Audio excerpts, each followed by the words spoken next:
이상입니다. 오늘 우리에게 주시는 하나님의 말씀은 여호수아 8장 1절부터 9절까지의 말씀입니다. 여호수아 8장 1절부터 9절까지의 말씀을요, 우리 한 절씩 교독하시고 마지막 절은 함께 읽도록 하겠습니다. 여호와께서 여호수아에게 이르시되 두려워하지 말라, 놀라지 말라. 군사를 다 거느리고 일어나 아이로 올라가라. 보라, 내가 아이 왕과 그의 백성과 그의 성읍과 그의 땅을 다 내 손에 넘겨 주었으니 너는 여리고와 그 왕 오직 거기서 탈취할 물건과 가축은 스스로 가지라. 너는 아이 성 뒤에 복병을 둘지니라 하시니. 이에 여호수아가 일어나서 군사와 함께 아이로 올라가려 하여 용사 3만 명을 뽑아 밤에 보내며 그들에게 명령하여 이르되 너희는 성읍 뒤로 가서 성읍을 향하여 매복하되 그 성읍에서 너무 멀리 하지 말고 다 스스로 준비하라. 나와 나를 따르는 모든 백성은 다 성읍으로 가까이 가리니 그들이 처음과 같이 우리에게로 쳐 올라갈 것이라. 그리할 때에 우리가 그들 앞에서 도망하면 그들이 나와서 우리를 추격하며 이르기를 그들이 처음과 같이 우리 앞에서 도망한다 하고 우리의 유인을 받아 그 성읍에서 멀리 떠날 것이라. 우리가 그들 앞에서 도망하거든 너희는 매복한 곳에서 일어나 그 성읍을 점령하라. 너희 하나님 여호와께서 그 성읍을 너희 손에 주시리라. 너희가 그 성읍을 취하거든 그것을 불살라 여호와의 말씀대로 행하라. 보라, 내가 너희에게 명령하였느니라 하고. 함께 읽겠습니다. 그들을 보내매 그들이 매복할 곳으로 가서 아이 서쪽 베델과 아이 사이에 매복하였고 여호수아는 그 밤에 백성 가운데서 잤더라. 아멘.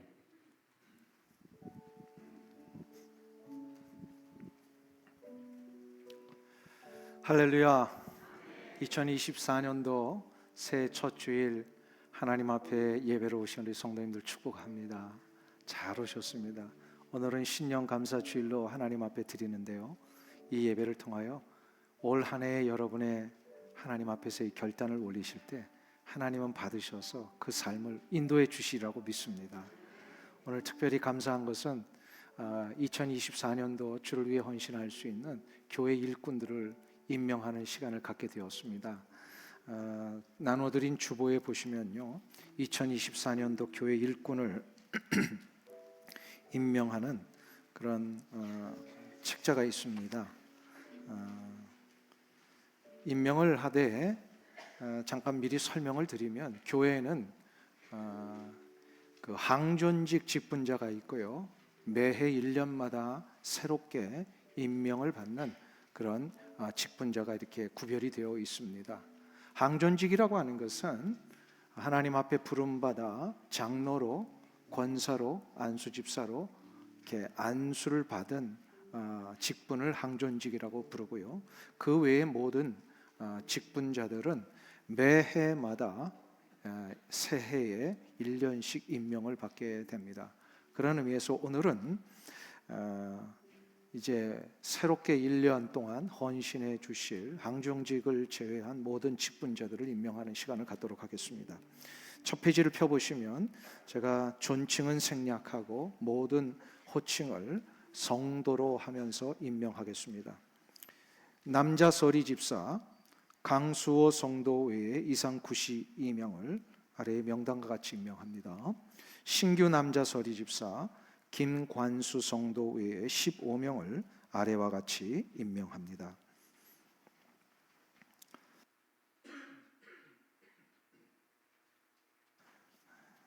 여자 서리 집사 강미란 성도 외에 이상 115명을 아래와 같이 임명합니다. 신규 여자 서리 집사 김미환 성도 외에 15명을 아래와 같이 임명합니다. 명예권사 강은미 성도 외에 이상 3명을 아래와 같이 임명합니다. 다음 페이지를 펴보시면 찬양대와 또 당회 서기의 임원들이 임명이 됩니다. 첫 번째로 호산나 찬양대 대장의 장용호 성도 외에 30명을 아래와 같이 임명합니다. 할렐루야 찬양대 대장의 남승우 성도 외에 42명을 아래와 같이 임명합니다. 더드림 찬양팀 홍종란 성도 외에 10명을 아래와 같이 임명합니다. 헵시바 찬양팀 김창근 목사 외에 6명을 아래와 같이 임명합니다. 당의 서기 박강원 장로, 재직회 서기 김정수 집사, 카운슬의 서기 홍세창 집사 임명합니다. 위원장에 카운슬의 위원장을 얘기를 합니다. 위원장의 경조위원회 조진희 집사 외에 아래와 같이 임명합니다. 해당되시는 모든 분들은 올 한 해 충성을 하되, 성경에는 어떻게 충성하라 그러셨어요? 요한계시록에 의하면 죽도록 충성하라 이렇게 얘기하십니다. 그러니까 어떻게 충성해야 되는 거예요? 최선을 다해서 충성하셔야 됩니다. 그런 의미에서 우리 모든 이제 1년 동안 직분을 임명받으신 분들 포함해서 모든 항존직에 계시는 직분자들까지 다 함께 맨 마지막 장을 좀 열으셔서 직분자 10계명을 우리가 한 목소리로 고백하며 올 한 해 이렇게 섬기겠습니다 라고 하는 이러한 결단의 시간을 좀 가졌으면 좋겠습니다. 제가 일 하면은 그 이하에 나오는 이야기들을 이렇게 한배 입으로 고백하시면서 결단하시면 좋겠습니다. 직분자 10계명 다 펴셨어요? 맨 마지막 페이지입니다. 네, 맨 마지막 페이지.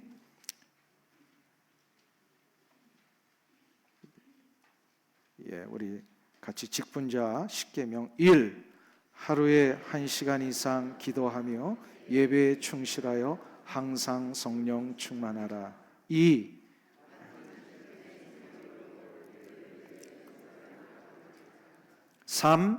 모든 일에 부정적으로 비판하지 말고 긍정적으로 꿈과 소망과 사랑과 축복을 심으라. 4. 교회를 유익하게 하기 위하여 무슨 일이든지 서로 협동하여 하라. 5. 언제나 성령님의 지시대로 하여 영적으로 크게 성숙하라. 6. 겸손히 하나님 중심으로 죽도록 충성하라. 7. 교회 일은 개인의 인기 기업이 아니다. 하나님의 영광과 교회의 유익을 위해 사랑으로 힘써 일하라. 8.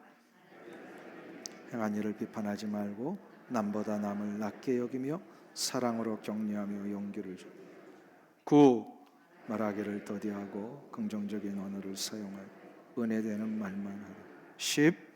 교회 내에서는 성도 간의 금전거래를 절대로 삼가라. 아멘. 직분자 10계명이었습니다. 여러분들 올 한 해 이 귀한 10계명대로 지키실 걸로 믿습니다. 아멘. 조금 5분 기회를 드리겠습니다. 이거 못 지키실 분들은 그냥 기회 드릴게요. 명단에서 빼드리면 되니까. 하여튼 우리 마음속에 이게 교회와 당회를 통하여서 임명이 되는 거지만 이게 인간이 임명하는 것이 아니라 하나님이 여러분들 개개인을 이 귀한 직분으로 부르신 것으로 받으시면 좋겠습니다. 그래서 하나님이 주신 직분으로 두렵고 떨림으로 올 한 해 감당하실 때에 하나님은 여러분들을 감당할 수 있도록 힘을 주실 것입니다. 믿음으로 올 한 해 이 귀한 직분 감당하시길 주의 이름으로 축원합니다. 기도하겠습니다. 하나님 아버지 은혜와 사랑을 감사합니다. 2024년도를 시작하면서 우리에게 이 귀한 직분을 허락해 주시니 감사합니다. 이제 항존직과 함께 매해마다 새로이 임명되는 이 모든 직분자들 한 분 한 분을 주의 거룩하신 손으로 축복하여 주시옵소서. 지혜와 총명을 주시고 하나님의 뜻을 늘 발견하기 위해 나가는 아름답고 복된 영적인 주님과의 동행이 있게 해 주시옵소서. 그래야 하나님의 뜻을 분별하고 하나님이 기뻐하시는 일들대로 순종하며 충성할 때에 하나님 저들에게 감당할 수 있는 능력도 허락해 주실 줄로 믿습니다. 이 귀한 직분 잘 감당하여 주님 앞에 서는 날에 착하고 충성된 종아, 내가 작은 일에 충성하였으니 많은 상급으로 채우리라. 하나님께서 칭찬하시고 귀한 축복을 내리시는 귀한 은혜의 역사들 다 누리게 하여 주시옵소서. 올 한 해 임명받은 분 한 분 한 분 빠짐없이 정말로 하나님의 거룩한 나라의 생명록에 저들의 수고와 희생과 눈물과 기도를 기록하여 주시옵시고, 그 놀라운 은혜의 역사가 이 세상 사는 날 동안 가정에서 일터에서 하나님의 나라를 위하여 몸된 교회를 위하여 충성할 수 있는 능력으로 펼쳐지게 하여 주시옵시고, 무엇보다도 저들의 가는 모든 길에 형통의 역사를 허락하여 주시옵소서. 감사드리며 예수님의 이름으로 기도하옵나이다. 아멘. 귀한 직분을 주신 하나님께 감사하면서 또 서로를 위하여 이 직분 잘 감당하십시오 하는 의미에서 우리 박수로 한번 격려해 주시면 감사하겠습니다. 2024년도 새해 첫 주일에 우리 서로를 향해 한번 다시 축복하겠습니다. 해피 뉴 이어. 새해 복 많이 받으세요. 서로를 향하여서 한번 우리 축복해 주시면 감사하겠습니다.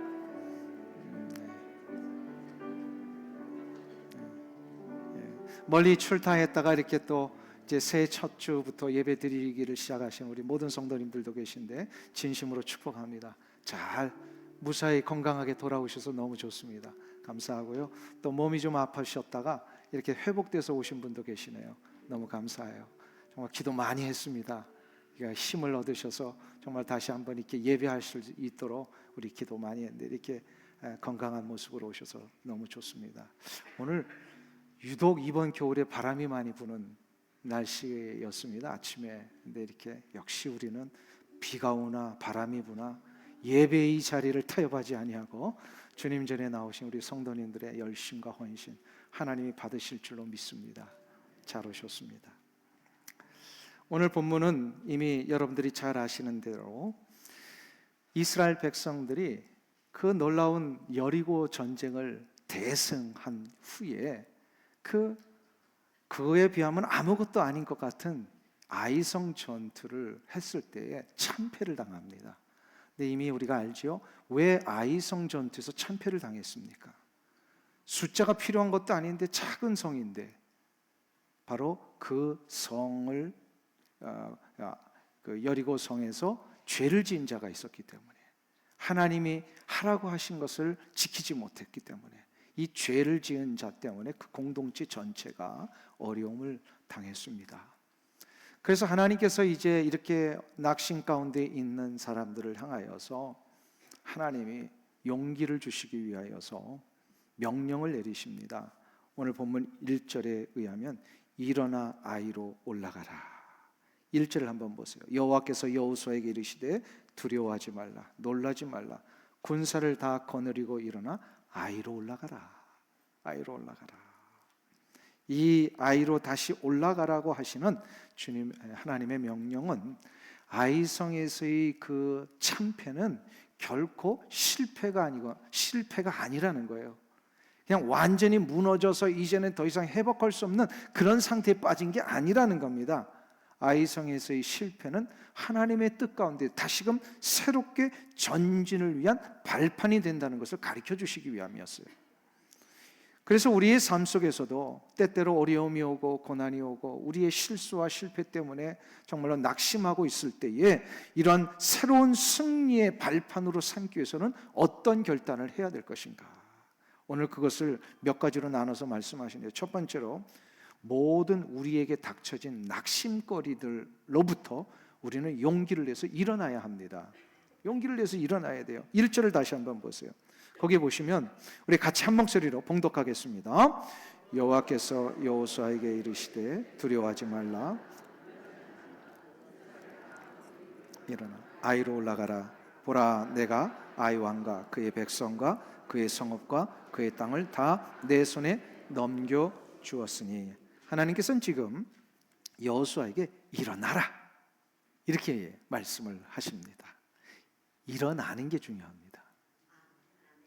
그러니까 한번 어려움 당했다고 그냥 축 처져서 앉아가지고 의욕도 상실하고 그냥 나는 왜 이 모양인가 하면서 그냥 이렇게 주저앉지 말고요.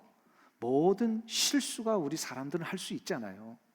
때때로 좀 어려움을 당할 수 있잖아요. 그래서 그 유명한 그 상담 치료학자인 크리스터만이라는 박사가요, 성경적인 EQ 개발이라고 하는 책에서 이런 얘기를 합니다.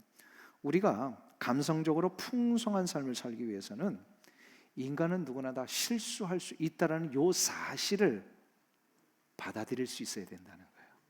왜냐하면 우리는 연약한 인간이기 때문에 그래요. 우리는 전능자가 아닙니다. 우리는 실수할 수 있고 죄도 지을 수 있고 또 어떨 때는 정말 무너질 수도 있는 그런 삶이지만, 그러나 거기서 주저앉지 말고 우리는 어떻게 되면 일어나야 합니다. 하나님이 우리에게 그걸 기다리고 계시는 거예요. 1절에서 일어나라! 일어나는 것이 중요하다는 거예요. 실수와 실패 현장에서 자칫 위험에 빠질 그런 상황이 있다면 우리는 거기서 일어나야 합니다. 근데 일어날 때에 우리의 삶은 예수를 믿은 이후부터 모든 우리의 삶은 무슨 전쟁이라 그랬어요? 영적 전쟁입니다. 예수 믿기 이전에는요, 사단 마귀가 그냥 내버려 둡니다. 그냥 내버려 둬도 어떻게 사니까? 마귀 좋은 대로 사니까. 근데 예수를 믿고 나니까 어떤 일이 일어나냐면요, 마귀가 자기 편인 줄 알았는데 이제 예수님 편이 된 거예요. 그러니까 예수님이 좋아하시는 대로 막 살려가니까 마귀는 이걸 가만 보고 있지 못하는 거예요. 그래서 자꾸 마귀가 공격을 합니다. 예수 믿은 이후에. 그래서 우리의 삶의 모든 현장이 영적 전쟁이 돼버려요. 그래서 육체의 문제, 관계의 문제, 뭐 우리의 가정과 일터에서 일어나는 모든 일들이요, 영적 전쟁이라는 거. 요 분별력을 갖고 시작을 해야 우리가 무너지지 않습니다. 아하, 이거 영적 전쟁이구나. 또 이거를 우리가 알아야 된단 말이에요. 그런데 이 영적 전쟁을 일으킬 때에 사단 마귀가 가장 잘 사용하는 방법이 우리에게 낙심이라는 것을 던지는 겁니다. 사단 마귀가 가장 잘 사용하는 작전이 이거예요. 우리에게 낙심케 해버리는 겁니다. 낙심이 한번 시작이 되면요, 어떤 일이 일어나냐면 그냥 하염없이 나락으로 떨어지는 거예요. 이 낙심은 그래서 수렁과 같은 거예요. 우리 심령의 수렁. 그냥 자기도 걷잡을 수 없이 이 낙심 때문에 자꾸 빠져들어가는 겁니다. 오늘 본문 바로 전에 여호수아 7장 5절에 보면요, 이스라엘 백성들이 아이성 실패 때문에 낙심에 빠졌어요. 얼마나 낙심했는지요. 7장 5절에 보면 마음이 물같이 녹았다. 마음이 물같이 녹았다. 한번 우리 같이 읽으실까요? 이에 사람이 그들을 36명쯤 죽이고 성문 앞에서부터 스바림까지 쫓아가서 내려가는 바닥에서 쳤으므로 백성의 마음이 녹아 물같이 된지라. 마음이 녹아가지고요, 더 이상 뭐 이렇게 마음을 걷잡을 수가 없는 상태가 되어버린 거. 이 상황 앞에 하나님께서 여호수아를 향하여서요, 이렇게 말씀하십니다. 여호수아야, 두려워하지 마라. 놀라지 마. 이거는 무너질 일이 아니야. 이거는 이제 다시금 일어나기만 하면 회복될 수 있는 일이야. 낙심에서 또 회복되는 첫 출발점이 바로 두려워하지 말고 용기를 내서 다시금 일어나겠다라고 시작하는 것에 있습니다. 그래서 아이성을 향하여 다시금 도전하라. 하나님이 이 용기를 가지고 나아가라 말씀을 하십니다. 근데 여기서 이제 우리가 잘 생각을 하셔야 됩니다. 보통 사람들이 용기를 갖는 것에 대하여서 두 가지 오해를 하는 경우가 있어요. 용기를 갖는 방법에 대해서.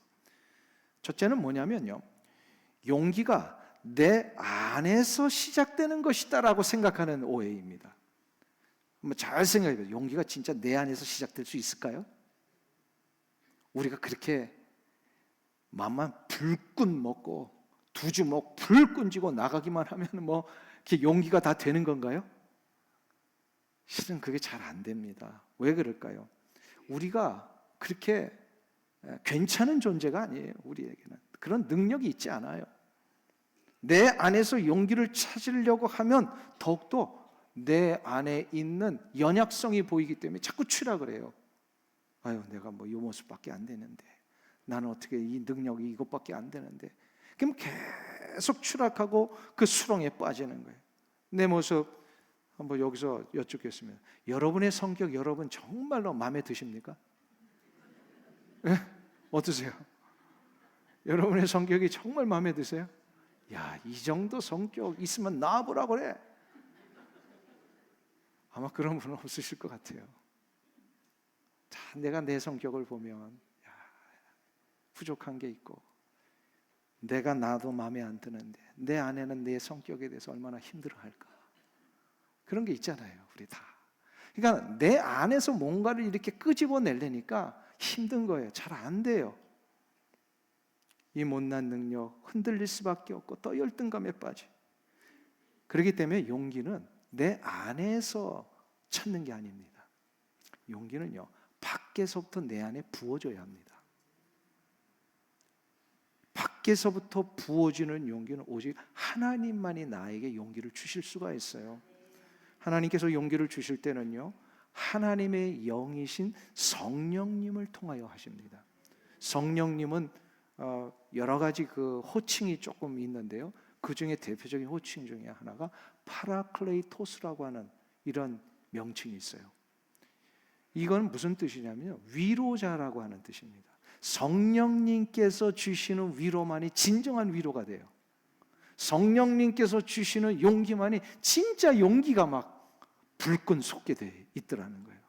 성령님은 우리의 마음을 감찰하시고 우리의 영혼의 상태를 새롭게 하시는 하나님의 영이십니다.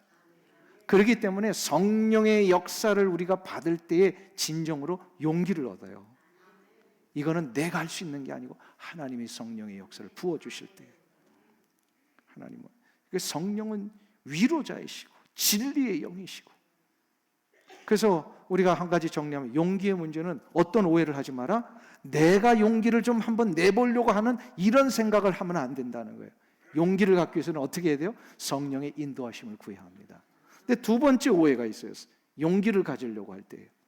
여기 보면은 내 주변에 힘이 될 만한 친구나 친지나 그런 대상을 찾아서 만나 그분과 관계를 잘 맺으면 위로와 용기를 얻을 수 있다라고 생각하는 거, 이게 또 뭐라고요? 오해예요. 한번 생각해 보세요. 여러분들 주변에 나에게 진짜 인생의 근본적인 문제를 해결해 줄 수 있는 누군가가 와서 위로해 주는 것이 그 위로가 되든가요?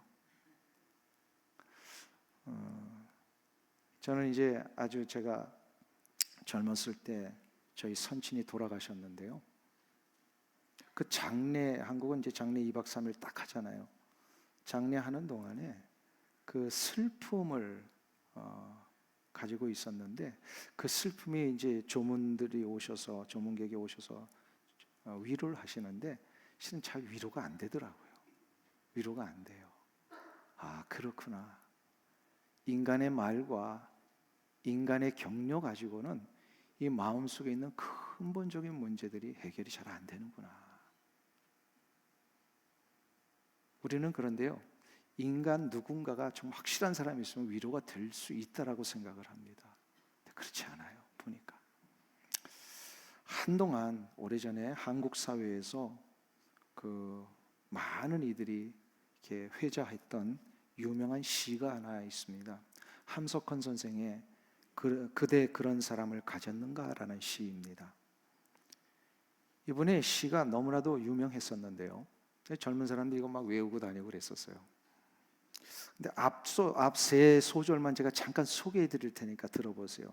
말리길 나서는 길 처자를 내맡기며 맘 놓고 갈 만한 사람, 그 사람을 그대는 가졌는가? 온 세상이 다 나를 버려 마음이 외로울 때에도 저 맘이야 하고 믿어지는 그 사람을 그대는 가졌는가?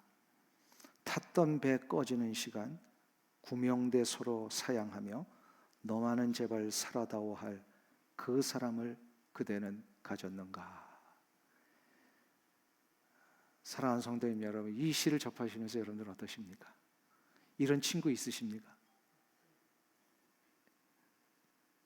조그만 배에 타고 가다가 파손의 위기 속에 구명조끼는 하나밖에 없는데 이 구명조끼 서로 양보하면서 너가 그거 구명조끼 입고 너는 살아야 돼 하는 친구가 있으신가요? 말리길 나설 때에 나의 온 가족을 다 맡길 수 있는 그런 가족이, 친구가 있으신가요? 저는 청년 때 이 시를 접하면서 심각한 고민에 빠진 적이 있습니다. 아무리 내 주위에 살펴봐도 이런 친구가 없는 거예요. 그리고 제 자신도 그런 친구가 될 수 있다는 보장이 없는 거예요. 그때 굉장히 좀 힘들었습니다. 그럼 나는 인생을 이거 잘못 사는 것인가?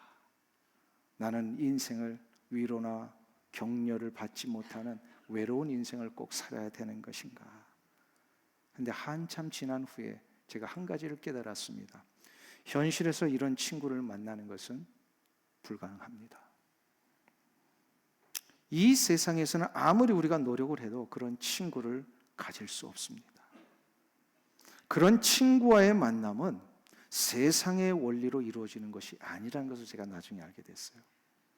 그런 친구를 만나기 위해서는요, 내가 먼저 말씀의 원리, 생명의 원리, 구원의 원리를 통과한 자가 되어야만 된다는 거예요. 내가 말씀의 원리로, 생명의 원리로, 구원의 원리로 살아갈 때에 바로 예수 그리스도가 그런 친구가 되어 주신다라는 사실입니다. 나를 위해 목숨을 내어 주실 수 있는 유일한 분이 우리 주님이셨습니다. 십자가에서 나 같은 인생, 나는 주님을 알지도 못했을 때에 주님은 2000년 후에 태어날 나를 미리 아시고 나를 위하여 골고다 위에서 당신의 모든 몸을 달리시며 그 목숨을 내어 주셨다라는 사실입니다.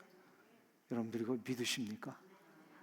이거는요, 구원의 원리, 생명의 원리, 말씀의 원리를 통과한 자만이 확신할 수가 있고 그 주님을 친구로 맞이할 수가 있는 거예요.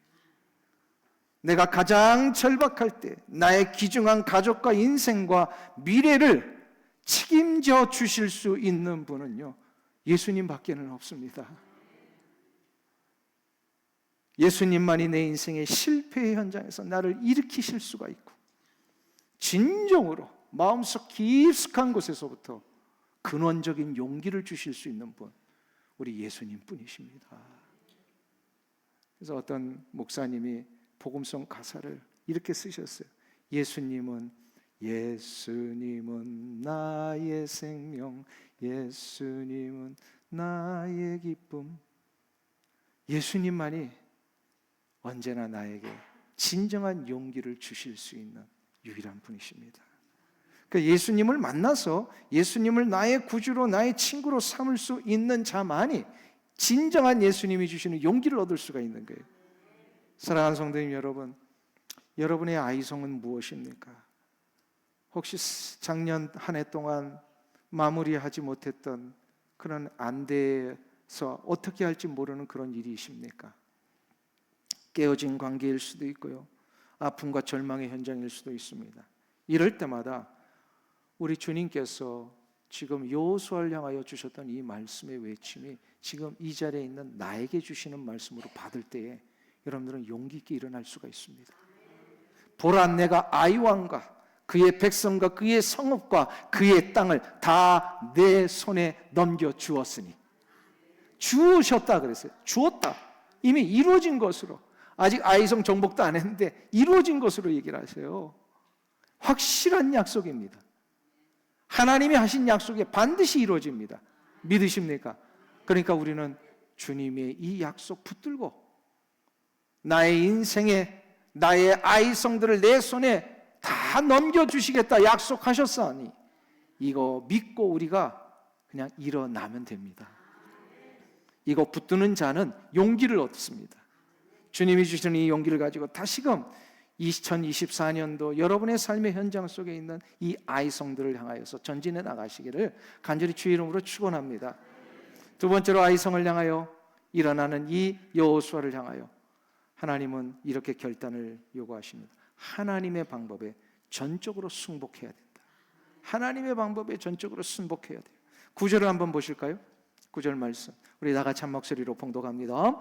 그들을 보내매 그들이 매복할 곳으로 가서 아이 서쪽 베델과 아이 사이에 매복하였고.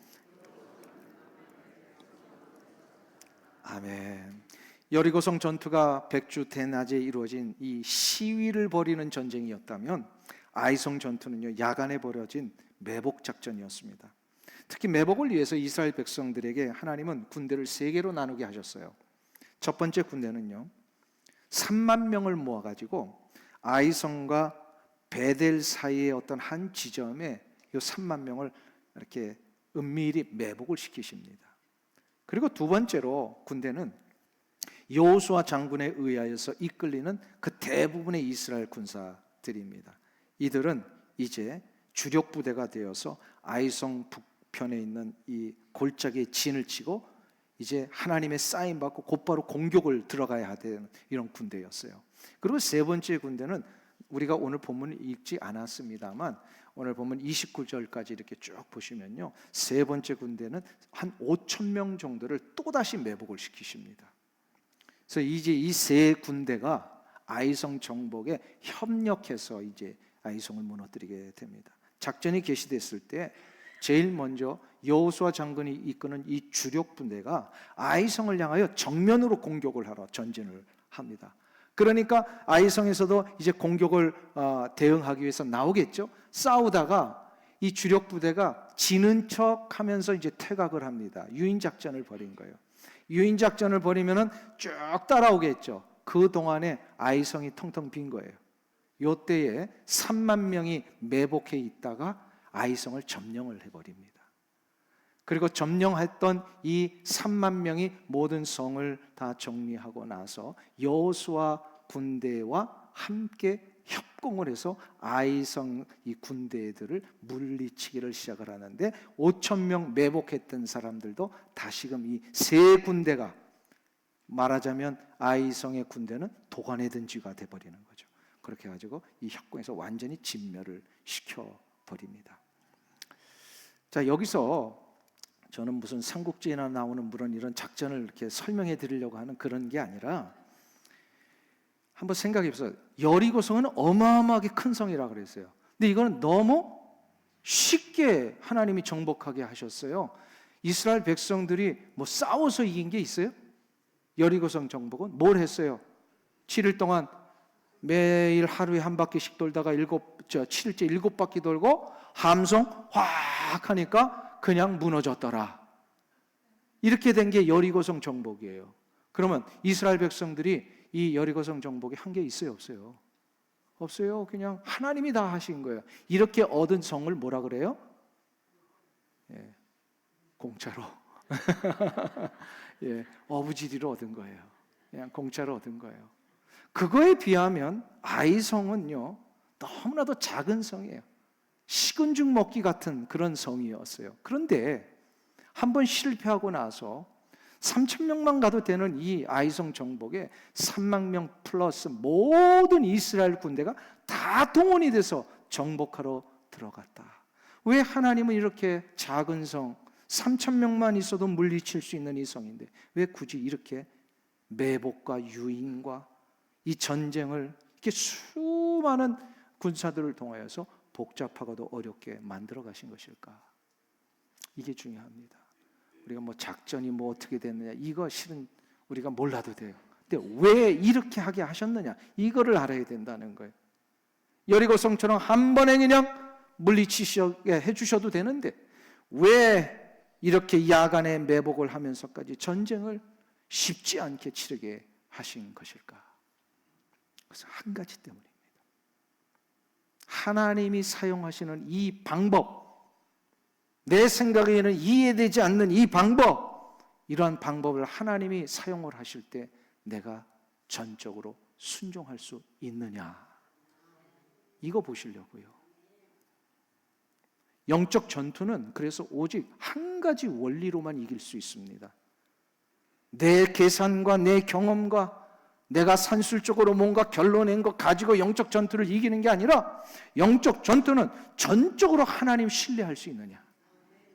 하나님이 원하시는 방법이라면 내가 이해가 되지 않고 내 손가락으로 아무리 따져봐도 이거 계산이 나오지 않는 일일지라도 그래서 내 생각에는 이렇게 하면 빨리 될 것 같은데 근데 왜 하나님이 이렇게 오래 걸리는 시간을 하셨을까 할 때에도 그 하나님의 방법을 내가 순복할 수 있겠느냐. 이게 바로 아이성 전투를 통해 하나님이 가르쳐 주시려고 하는 교훈이셨어요. 우리가 2024년도라고 하는 새해를 향하여서 나갈 때 분명히 영적 전투가 벌어집니다. 이럴 때마다 여러분들이 이 전투에서 이기는 방법은 뭐라고요? 네. 이해되지 않는 방법으로 하나님 나를 인도하실지라도요, 나는 순종할 수 있는가? 순종하면 이깁니다. 내 방법을 사용하면 어떻게 돼요? 여호수아가 아이성 처음 할 때 딱 보니까 요성은 3,000명만 되면 될 것 같거든요. 그래서 여호수아가 독단으로 판단을 해버려서 아이성 전투를 해버린 거예요. 실패를 했어요. 하나님이 철저하게 거기서부터 다 내려놓게 하시는 겁니다. 영적 전투는 우리가 하는 게 아닙니다. 하나님이 하시는 전쟁에 나는 그냥 도구로 쓰임 받겠습니다. 할 때 이길 수 있는 거예요. 하나님의 작전이, 하나님의 인도하심이 진행되고 있는 이 상황 속에서 내가 하나님을 향한 이 신뢰와 믿음을 잃지 않는 한 우리는 이길 것입니다. 2024년도가 이 승리가 여러분의 가운데 일어나시기를 간절히 주 이름으로 축원합니다. 네, 마지막 세 번째로 우리가 다시 한번 승리의 현장으로 나아가기 위해서는 어떻게 되냐? 하나님이 기회를 주실 때 최선을 다해서 임해야 합니다. 최선을 다해야 돼요. 18절을 한번 보실까요? 읽지 않았습니다만 그 뒤에 나오는 말씀입니다. 우리 18절 말씀 같이 한 목소리로 봉독합니다. 여호와께서 여호수아에게 이르시되 내 손에 잡은 단창을 들어 아이를 가리키라. 내가 이 성읍을 내 손에 넘겨주리라. 여호수아가 그의 손에 잡은 단창을 들어 성읍을 가리키니, 하나님이 여호수아에게 너 단창을 들라 했을 때 여호수아가 자기 손에 잡은 단창을 들어, 여기서 들으라는 것은 그냥 잡았다 그 뜻이 아니라 높이 쳐들었다라는 뜻이에요. 높이 쳐들어 그 성읍을 가리켰습니다. 여기서 창을 들었다라고 하는 것은 여호수아 자신이 이 전투에 직접적으로 처음부터 끝까지 관여했다라는 뜻이에요. 26절에 보면 여호수아가 아이성 거민을 진멸할 때까지 그 손을 거두지 아니하였더라, 이런 표현을 합니다. 우리 26절을 같이 한번 보실까요? 아이 주민들을 진멸하여 바치기까지 여호수아가 단창을 잡아 든 손을 거두지 아니하였고, 이 말씀은 무엇을 의미합니까? 여호수아를 비롯한 이스라엘 백성들이 이제 자세가 완전히 달라졌다는 거예요. 아이성 전투를 임할 때 저 뭐 식은 죽 먹기인데 그냥 대충 하면 되지 뭐, 저 아무것도 아니니까 그냥 대충 한 3,000명이 알아서 하면 돼, 이런 자세였다가 두 번째 아이성을 향하여 나가라고 하셨을 때, 하나님 단창을 들라 했을 때 자세가 완전히 달라집니다. 아무리 사소한 것일지라도 이 전쟁은 영적 전투이기 때문에 인간적인 생각이나 인간적인 방법으로, 계산으로 그냥 하찮게 여겨서는 안 된다라는 거예요. 영적 전투에서는요, 하찮게 여기는 그 문제 때문에 넘어져요. 그렇기 때문에 영적 전투에서는요, 하찮은 것은 없습니다. 다 심각한 거예요. 다 심각하기에 우리는요, 싸울 때는요 정말로 마음을 굳게 먹고 하나님이 허락하실 이 놀라운 일들을 위해서 최선을 다하여 이 영적 전쟁을 치러야 됩니다. 치르면 이기게 돼 있어요. 최선을 다하여. 때때로 우리는 여리고와 같은 전투를 맞이할 때도 있고요, 아이성과 같은 전투를 맞이할 때도 있습니다. 겉으로 볼 때는 아무것도 아닌 것처럼 보이지만, 사소한 일처럼 보이지만, 하찮은 것처럼 보이지만, 영적인 눈으로 보면 이게 굉장히 심각한 거예요. 하찮은 게 심각한 거예요. 이거 놓치면 안 돼요. 그러면요, 영적 전투에서는요, 큰 전쟁 앞에서는요 다들 긴장하니까 잘 싸워요. 근데 작은 전쟁 앞에서는요 하찮게 여기니까 긴장이 풀어져서 무너지더라는 거예요. 이 정도 일 가지고 무슨 기도할 게 있나? 아침에 그냥 밥 먹을 때 기도했으면 뭐 저녁까지 유효한 거지, 뭐 점심에도 기도하고 저녁에도 기도하고 뭐 이렇게 할 필요 있는가? 내가 그래도 신년 특별 새벽 기도 일주일 지켰는데 이제 올 한 해는 이제 새벽 기도 생략해도 되지 뭐. 이렇습니까, 여러분들? 어떠세요? 요 때가 사단이 노리는 때입니다. 사소한 거, 하찮은 것 때문에 내 마음이 풀어지고 영적인 긴장이 내려놓아질 때, 사단은 영락없이 침투합니다. 그러니까 우리는 작은 일, 아주 사소한 일일지라도요, 최선을 다해서 영적 전투를 치러야 돼요. 그래서 여호수아에게 하나님이 너의 단창을 들라 하셨잖아요. 이 단창을 들라 하셨을 때 사소한 아이성이지만 그는 끝까지 이 단창을, 모든 아이성을 진멸할 때까지 붙들고 있었습니다. 이게 중요한 거예요. 이게 중요해요. 우리가 하나님의 일을 할 때에, 제가 연말부터 계속해서 말씀드리는 게 있잖아요. 우리는 거룩한 열심을 품는 인생이 되어야만 하나님의 일을 감당할 수가 있습니다. 거룩한 열심은요, 계속해서 품어야 합니다. 연초에는 좀 많이 품으시는 것 같아. 보통은 연초에는 많이 품어요. 그래서 성경 일독 연초 같으면요 다 할 것 같아요. 근데 조금 지나면 아유, 성경 일독 꼭 1년에 한 번씩 해야 되나? 뭐 2년에 한 번 해도 되지. 이러면서 조금씩 미뤄지고요. 그렇게 거룩한 열심을 하기로 했는데 시간이 지나면 자꾸 열심이 식어집니다. 이럴 때마다 우리는 여호수아의 이야기로 돌아와야 합니다. 여호수아야, 단창을 들어라. 아무리 저 아이성일지라도 단창을 들고 끝까지 감당해야 된다. 사랑하는 성도님 여러분, 오늘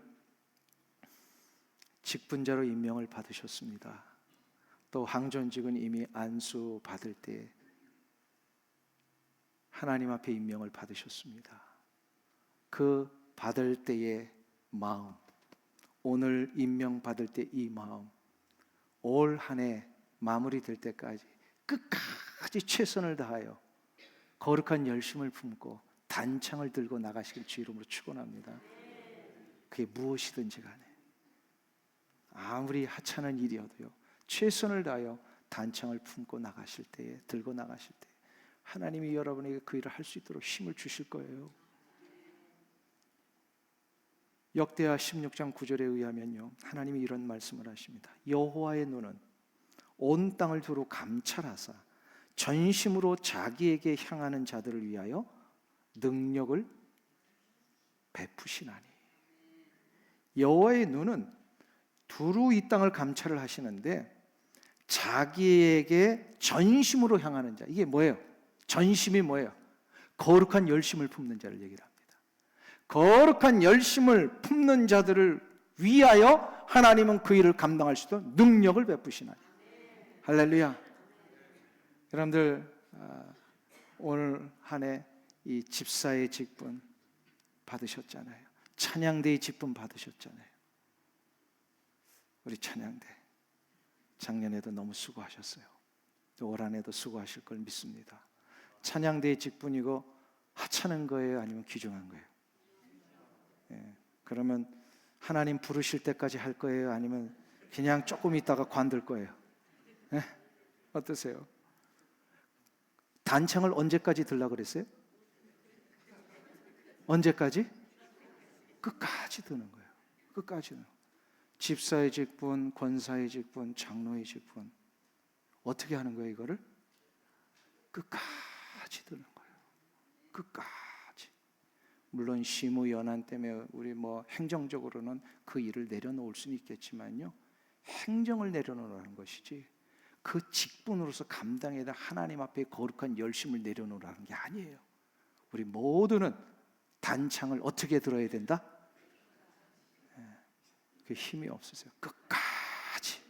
끝까지 이거를 끝까지 전심으로 감당하려고 할 때 하나님이 어떻게 하신다고요? 능력을 베푸시나니.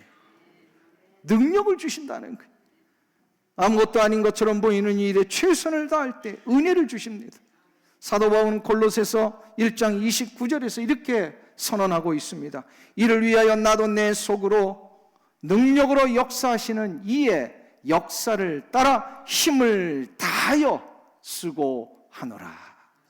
힘을 다하여 수고하노라. 아멘. 여러분들은 이 예배의 자리에 단창을 들고 끝까지 이 자리를 지키시길 축원합니다. 언제까지요? 그 끝이 언제예요, 여러분들? 네. 하나님이 나를 부르시는 그날까지 이 예배 자리를 지키는 게 단창을 드는 거예요. 단창 드셔야 돼요. 가장 하나님 기뻐하시는 게 예배잖아요. 지미 카터 전 대통령 그 유명한 일을 아시죠? 제가 한번 소개했던 적이 있어요. 미 해군사관학교를 최우수 그 생도로 졸업을 했어요. 그만큼 이 지미 카터 대통령은 굉장히 스마트하신 분이에요. 그가 졸업하는 날 그 최우수 선수 생도기 때문에 특권을 하나 받았습니다. 미 해군 제독과의 개인적인 상담의 시간을 가질 수 있었어요. 그때의 미 해군 제독이 이 지미 카터를 향하여서 이런 얘기를 합니다. 자네는 과연 이 학업을 마무리할 때까지 자네가 할 수 있는 최선의 역량을 다 발휘했다라고 생각하는가? 이 질문을 받았는데 이 젊은 지미 카터 생도가 답변을 못했습니다. 아무리 생각해봐도 자기는 머리가 좋고 스마트해서 잘했지만 최선을 다한 것 같지는 않은 거예요. 그래서 대답을 못했는데 그 면담이 끝난 이후에 그의 인생이 완전히 달라집니다. 그 이후부터 지미 카터는요 평생에 이 기도를 했대요. 하나님, 내가 이 일 앞에서 드려야 할 최선이 무엇인지를 알려주세요. 어떤 일을 맡든지 간에 내가 최선을 해야 될 자세가 무엇인지를 알려주세요. 그 기도를 했답니다. 이 기도 때문에 지미 카터는 평범한 군인의 자리에서 한 나라를 다스리는 위대한 지도자의 길을 갈 수가 있었습니다. 이 기도 때문에 소박한 땅콩 농장의 경영자에서 가난한 자들을 전 세계적으로 집을 지어주는 일에 헌신하는 자가 되었습니다. 이 기도 때문에 지미 카터는 대통령직을 수행하면서도 주일학교 교사의 역할을 감당하는 이 미국 역사의 유일한 대통령이 됩니다. 일주일만 되면요 본인의 그 섬겼던 주일학교로 그 주일날 가가지고요 아이들 가르치고 또다시 백악관으로 그랬대잖아요. 지미 카터는 이 기도 때문에 인생의 쇠퇴기라고 할 수 있는 퇴임 이후에 오히려 퇴임 전보다 더 유명해져서 가는 곳곳마다 세계의 분쟁과 아픔과 어려움이 있는 곳에 이것을 해결하는 평화의 사도가 됩니다. 성도의 승리가 여기 있습니다. 어떤 일이든지 최선을 다하면, 최선을 다하여 끝까지 단창을 들면 아무리 아이성에서의 실패와 아픔과 실수가 있었을지라도 다시금 하나님은 나를 일으키셔서 이 놀라운 승리의 역사를 이루게 해 주실 것입니다. 사랑하는 성도님 여러분, 올 한 해 여러분의 삶의 현장에서 단창을 드십시오. 예배 현장에서 단창을 드시고 여러분의 가정과 일터 속에 단창을 들고 끝까지 최선을 다하여 나가실 때 하나님은 2024년도를 여러분에게 놀라운 아이성의 정복의 승리로 인도해 주실 것입니다. 이 은혜가 있길 주 이름으로 축원합니다. 기도하겠습니다. 하나님 아버지, 2024년도를 이렇게 복되게 시작할 수 있도록 인도해 주시니 감사합니다.